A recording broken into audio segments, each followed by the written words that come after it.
Salmo começa com esta expressão: faz-me justiça, Senhor. E eu não posso dizer que todos, mas quase todos nós temos um senso de justiça muito agudo. Está à flor da pele este desejo de justiça. Indignados com as coisas erradas que nós vemos, mas principalmente com aquelas coisas que nós achamos que são erradas e que nos acontecem a nós, que nos fazem a nós. Então há um senso de justiça e normalmente é demonstrado com ira. Faz-me justiça, Senhor. Eu quero justiça.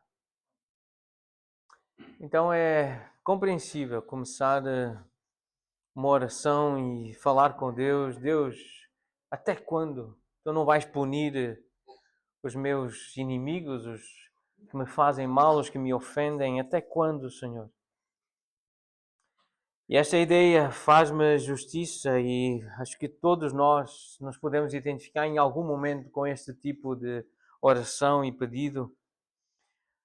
Mas qual de nós pode afirmar o que vem a seguir? Pois eu tenho andado na minha integridade e confio no Senhor sem vacilar. Não é tão fácil dizer isto. E dizer isto sempre. Eu tenho andado na minha integridade. Eu sou uma pessoa íntegra. Eu sou honesto sempre. E eu confio no Senhor sempre. O versículo 3 diz: eu tenho andado na tua verdade. O versículo 4 diz: eu não me tenho assentado com homens falsos e com os dissimuladores eu não me associo. O versículo 5 diz: eu aborreço a súcia de malfeitores e com os ímpios não me assento. Versículo 6: lavo as mãos na inocência e assim andarei, Senhor, ao redor do teu altar. Versículo 11: quanto a mim, porém, eu ando na minha integridade. Um homem seguro de que era íntegro na presença de Deus. Pelo menos é isso que ele expressa aqui neste salmo. Agora, nós não temos apenas este salmo de Davi, nós temos outros escritos de Davi. E nós sabemos pelos outros escritos de Davi e também pelo que foi escrito acerca de Davi que ele não estava iludido acerca do facto de ele não ter pecado. Ele sabia que tinha pecado. Ele sabia que tinha errado.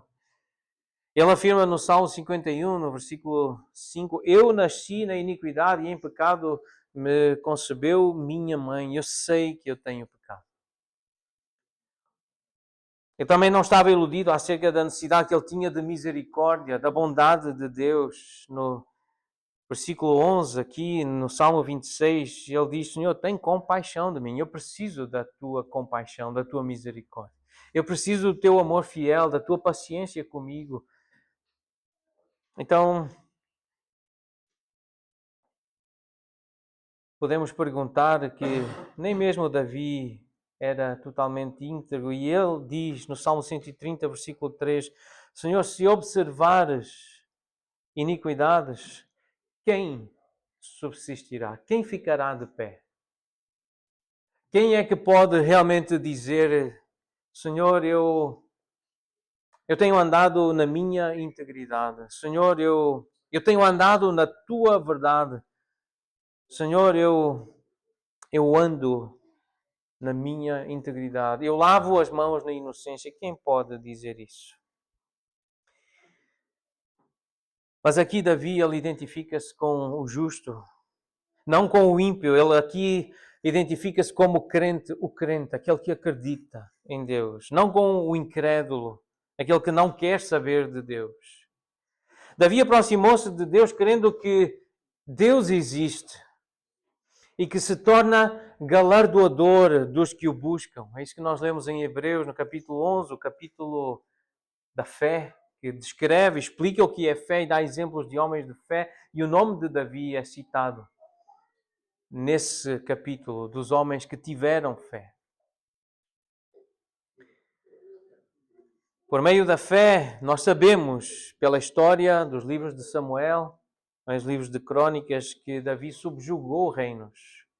Praticou a justiça, obteve promessas, escapou ao fio da espada, da fraqueza tirou força, fez poderoso em guerra, pôs em fuga exércitos de estrangeiros e obteve bom testemunho da sua fé. Nós lemos isso nas Escrituras acerca deste homem, Davi. Mas o que tornou e torna Davi um homem especial é que ele é identificado como o ungido. O homem segundo o coração de Deus, que aponta para o verdadeiro ungido e o maior ungido de todos. Porque a palavra Cristo significa ungido, eleito, separado. O Cristo de Deus, o Messias. Davi aponta para Jesus, é um tipo de Cristo. É um tipo de ungido que na história Deus escolheu usar para da sua descendência e da posição que ele ocupou de pastor a rei, tornar-se então um pré-anunciador do Evangelho de Cristo. Davi aponta para Cristo. E Cristo é aquele em quem não havia nem há qualquer falsidade ou hipocrisia. É o único verdadeiramente íntegro que anda em verdade e anda sempre em verdade e que sempre confiou no seu Pai sem vacilar. O único que pode dizer com propriedade e toda a autoridade o que está afirmado neste salmo. E quem está em Cristo pela fé, quem está a buscar Deus, pode acreditar que vai receber este tipo de galardão, de poder estar em Cristo, naquele que é íntegro, naquele que é perfeito, naquele que é obediente, naquele em quem não há dolo, não há falsidade, não há hipocrisia. Só nesse papel de apresentar ou representar Jesus Cristo, o Messias, o ungido, é que alguém pode fazer esta oração que está aqui registrada, Salmo 26. Então, ao orarmos este salmo, unindo-nos a Davi, mas principalmente unindo-nos a Jesus, nós alegramos-nos com a inocência que nos é imputada em Cristo e assim nós ganhamos confiança para também nos identificarmos com o justo e com o crente, como Davi fez. Nós também nos podemos identificar com o justo e com o crente, porque nós também buscamos a Deus, nós também queremos estar perto de Deus. Nós batemos à porta do seu palácio. Nós queremos estar diante do seu trono para receber graça, para poder também dizer, Senhor, eu também ando na minha integridade. Eu também ando em verdade, eu também te busco. Eu também te agrado, eu também lavo as mãos na inocência. Isto é ser crente. Isto é crer, isto é ter fé. Alguém que busca a Deus crendo que Ele recompensa aqueles que o buscam. E que dá muito mais do que aquilo que pedimos ou imaginamos ser possível acontecer conosco.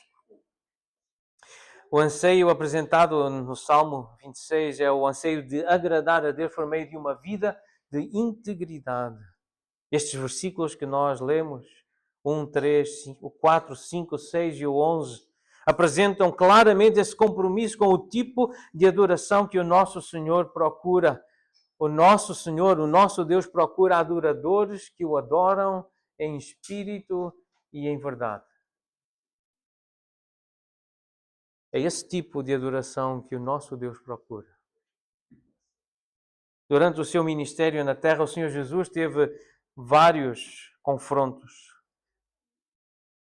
com pessoas hipócritas, falsas. Os líderes religiosos, especialmente os fariseus. E uma das principais razões para esses conflitos foi a hipocrisia desses homens. O versículo 4 menciona homens falsos, dissimuladores, súcia de malfeitores, comunhão de ímpios, dissimuladores, falsos. Os religiosos, eles sabem como fazer orações. Os religiosos sabem como dar esmolas, como fazer jejum, como parecer justo, como parecer santo, como parecer piedoso, como parecer crente. Os religiosos sabem fazer isso. Eles são especialistas nisso. Eles têm enganado multidões, mas nunca enganaram e nunca enganarão Jesus. O Senhor Jesus não vê como vê um mero mortal, porque Jesus, Ele é Deus. Ele vê os corações e Ele sabe o que nós pensamos. Dois exemplos em Mateus, capítulo 9, versículo 4. Lemos assim: Jesus, conhecendo-lhes os pensamentos, disse: porque cogitais o mal nos vossos corações, no vosso coração. Ele não precisou ouvir palavras, ele ouviu os pensamentos. Ele conheceu e ele conhece os pensamentos. Mais à frente, no capítulo 12, a mesma ideia. Jesus conheceu-lhes os pensamentos e por isso falou com eles e dirigiu-lhes palavras de confronto aos seus ouvintes. É por isso que neste salmo nós temos esta ideia: Senhor, examina-me. Versículo 2. Senhor, prova-me, sonda-me o coração e os pensamentos. Na carta que Jesus escreveu, ou que ditou, ou que ele enviou para Tiatira, e através do apóstolo João, ele é apresentado nessa carta a Tiatira, em Apocalipse capítulo 2, como o Filho de Deus que tem olhos como chama de fogo. E no versículo 19 diz assim o Senhor Jesus: eu conheço as tuas obras, o teu amor, a tua fé, o teu serviço, a tua perseverança e as tuas últimas obras. Apocalipse 2:23 diz assim: eu sou aquele que sonda mentes e corações. É por isso que ele é capaz de responder a este pedido, a esta oração de um crente: examina-me, Senhor, prova-me, sonda-me o coração e os pensamentos. Eu quero ser um crente verdadeiro, um crente genuíno. Há recomendações no Novo Testamento, especialmente no culto, para a preparação para o culto, para a adoração, para celebrar a salvação com a ceia do Senhor. O apóstolo aos gentios, o apóstolo Paulo, ele diz: examine-se, pois, o homem a si mesmo. Examine-se. Na segunda carta aos Coríntios, ele diz: examinai-vos a vós mesmos. Se realmente estáis na fé, provai-vos a vós mesmos. Porque o Senhor, Ele examina e prova. Quer nós queiramos, quer não, Ele sonda mentes e corações. Ele sabe o que é que nós pensamos, o que é que nós desejamos. O crente deve ter muito cuidado, por isso, com as influências que recebe. Nós precisamos ter muito cuidado com as influências que recebemos. Influências do mundo, influências malignas, especialmente a influência daqueles que dizem que amam a Deus, mas usam a religião para encobrir os seus pecados. São muitos. Homens falsos, versículo 4, homens falsos, dissimuladores. Há muitos assim. As igrejas estão cheias de pessoas falsas e dissimuladoras. Por isso Jesus diz: ai de vós, Mateus 23:15, ai de vós, escribas e fariseus hipócritas, porque rodeais o mar e a terra para fazer um prosélito, um seguidor, um discípulo. E uma vez feito, tornais filho do inferno, 2 vezes mais do que vós. A falar para os religiosos, aqueles que conheciam a lei de Deus, que ensinavam a lei de Deus. Ai de vós, escribas e fariseus, hipócritas.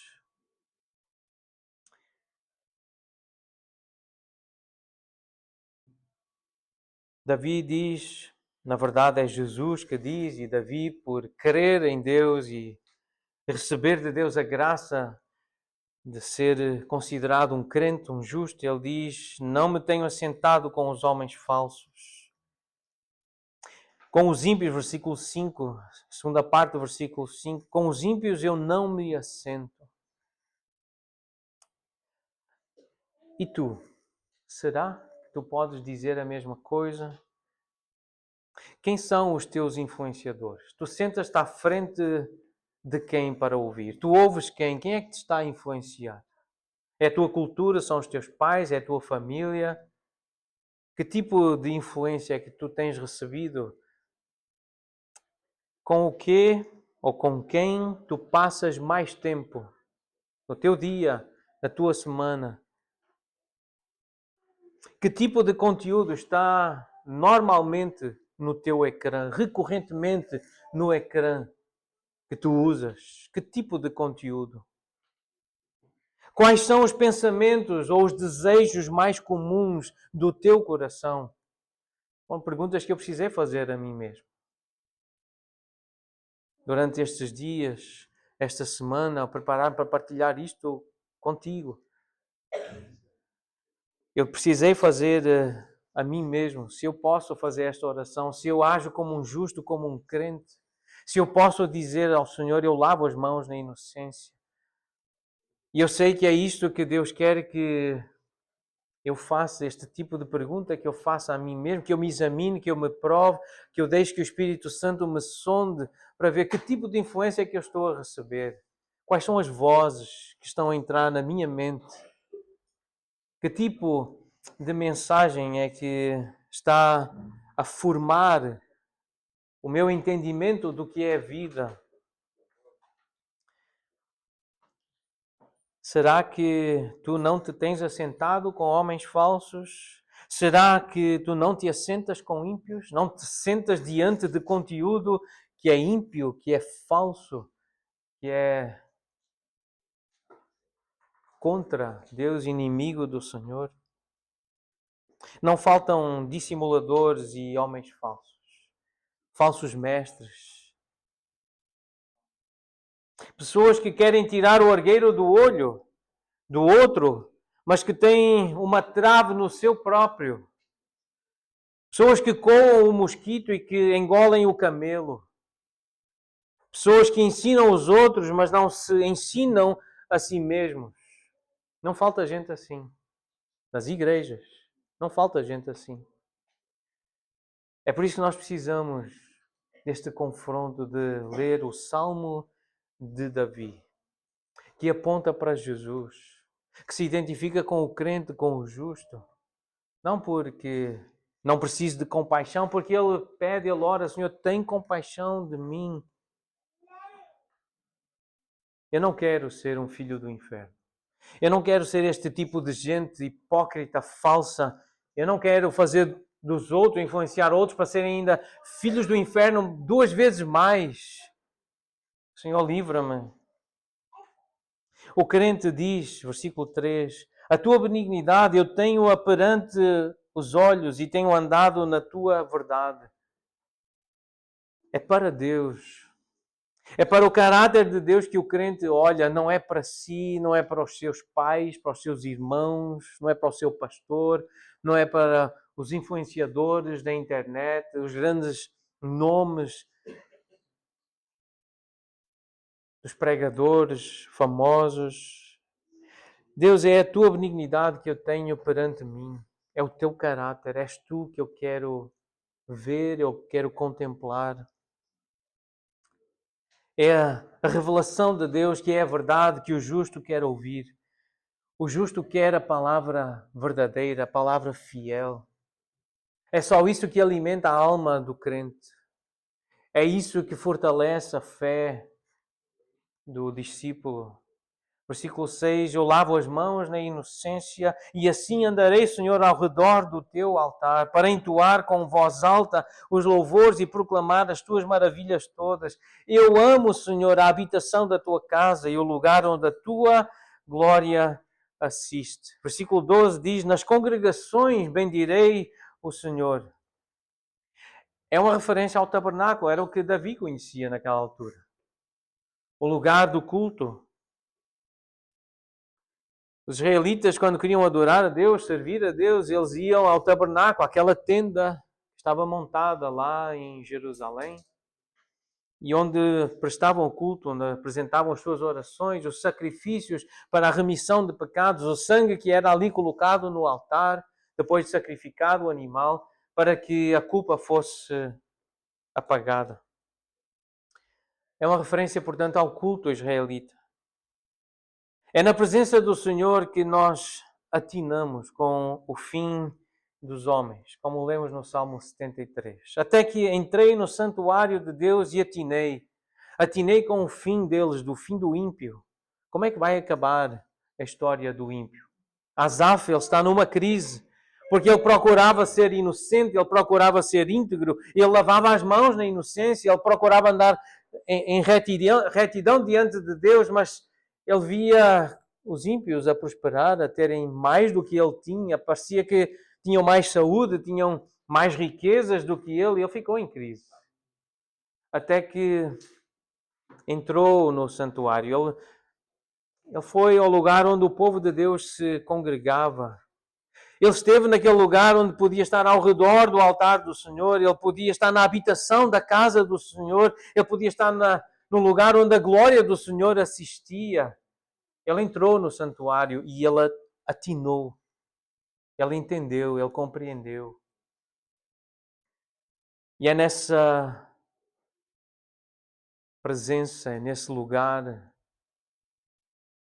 é nessa dimensão, é quando nós entramos na presença do Senhor, é quando valorizamos momentos como este.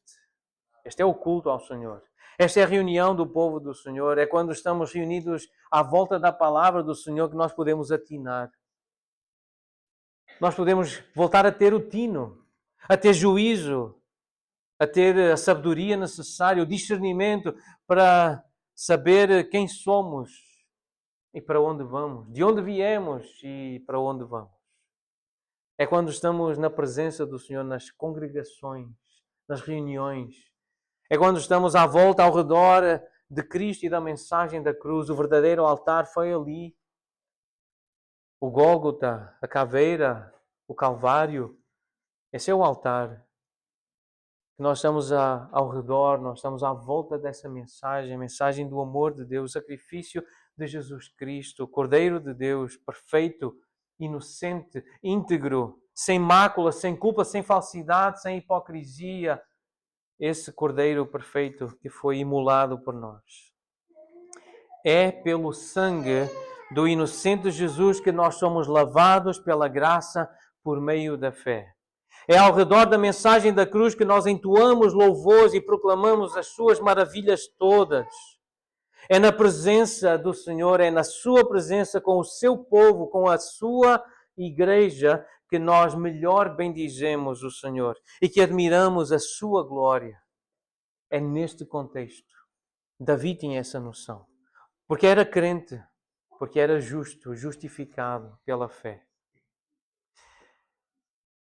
A igreja, a nossa congregação é importante. Nós aprendemos isso com as Escrituras. A nossa igreja é importante. A nossa congregação é importante. A reunião dos nossos irmãos é importante. É neste contexto que nós firmamos os nossos pés. É aqui que nós firmamos os nossos passos. Como lemos no versículo 12. É neste ambiente que nós somos admoestados, consolados e amparados. É neste contexto da congregação do Senhor, do povo do Senhor, a habitação do Senhor, onde o Senhor está, onde a glória dele assiste pela sua revelação, é a glória do Evangelho, a glória do amor de Deus. É por isso que recebemos esta exortação para, como igreja, nós nos admoestarmos uns aos outros, quando houver insubmissos no nosso meio. Quando houver pessoas desanimadas, procurar consolá-las, animá-las, amparar os fracos e sermos longânimos para com todos. Lembrando que nenhum de nós é íntegro e puro e justo e reto por si só. Só Jesus Cristo, o nosso Rei, é cheio de verdade, de graça e de verdade. Só Ele é cheio de verdade. Aquele que encarna perfeitamente o adorador nos Salmos, especialmente o Salmo 1, o Salmo 15, o Salmo 24. Quem entrará, Senhor, na tua presença? Quem habitará no teu santuário? Quem é que é limpo de mãos e puro de olhos? Quem é que é verdadeiramente inocente? É Jesus, nós sabemos, é o único. Jesus é assim não por causa da sua observância exterior da lei, não por causa dos ritos que ele praticava, não por causa da sua disciplina espiritual, mas porque de coração ele detesta toda a maldade. Como lemos aqui, versículos 4 e 5, versículos 9 e 10. E porque Jesus amava e ama a habitação da casa do seu pai, o lugar onde a sua glória reside. Versículo 8. Este salmo, ele encoraja-nos a andar em integridade diante de Deus. Para sermos fiéis, nós temos que pedir a Deus que seja gracioso conosco e nos ajude a manter a nossa integridade, a sermos verdadeiramente íntegros. Nós temos que pedir, Senhor, tem compaixão de nós. Livra-me de mim mesmo, livra-me do mundo, das influências que tenazmente me assediam, através de ecrãs, através de memórias, através de imagens, de conselhos, através de notícias.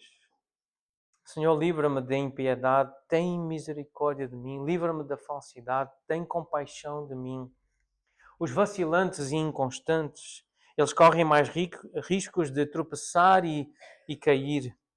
Por isso, aquele que pensa estar de pé, veja que não caia. 1 Coríntios 10, versículo 12. Ao orarmos este salmo, unindo-nos a Davi, mas principalmente a Jesus, alegremo-nos com a inocência que nos é imputada em Cristo, comprometendo-nos com a expressão de uma aversão piedosa ao pecado. Nós precisamos aprender a odiar o que é mau, a ter aversão por aquilo que Deus condena.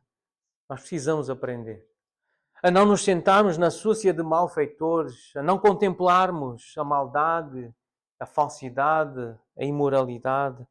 Nós precisamos aprender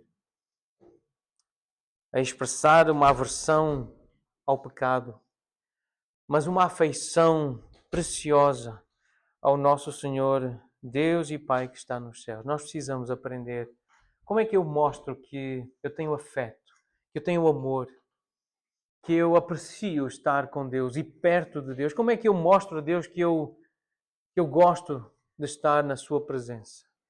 Que eu preciso de estar na sua presença? Como é que eu faço isso? É ir ao shopping? É ir para a praia? No domingo, na hora do culto? É ir almoçar fora e jantar e lanchar e ver mais um jogo ou mais um musical? Como é que eu mostro a Deus que Ele é importante para mim? Como é que eu mostro afeição ao Senhor? Como é que eu faço isso? Como é que eu mostro a Deus que eu tenho uma afeição preciosa por Ele? O crente, o justo em Cristo, justificado pela graça, quer estar perto de Deus. Nós queremos, como crentes, como justos, nós queremos contemplar a sua benignidade, nós queremos andar ao redor do seu altar, nós queremos louvá-lo, nós queremos proclamar as suas maravilhas, estar na sua presença, isto é, habitar na sua casa. Nós queremos isso. Deus coloca esse tipo de desejo em nós. E por isso nós precisamos pedir e orar e dizer: Senhor, perto, mais perto, eu preciso viver de Ti. Perto de Ti, cada vez mais perto, eu preciso viver.